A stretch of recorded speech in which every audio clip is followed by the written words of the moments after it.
মনপুর বাইপ আছে আগুন লাগছে আলট্রা গাছ আলট্রা ফিটিং গাড়ি পুরা পুরা শেষ গাড়ি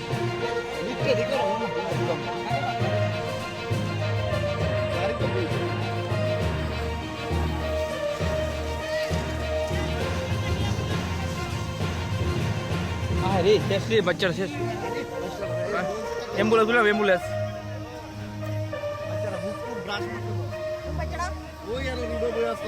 মোহনপুরে চলন্ত বাসে অগ্নিকাণ্ড। আজ সন্ধ্যা রাতে একটি মর্মান্তিক দুর্ঘটনা ঘটে সিধাই থানাধীন আগরতলা খোয়াই জাতীয় সড়কের জগৎপুর চৌমুনি এলাকায়। পিকনিক খেয়ে ব্রহ্মকুণ্ডু থেকে আগরতলা দিকে আসছিল একটি বাস, যা হঠাৎ করে আগুনে পুড়ে যায়। আগুন লাগার ফলে পুরো বাসটি ভস্মীভূত হয়ে যায়।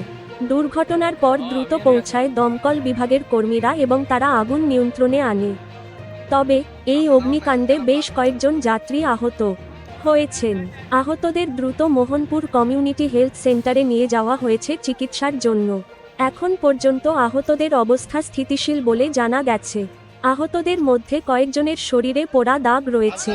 আহতদের দ্রুত চিকিৎসা সেবা দেওয়া হচ্ছে। বাসবি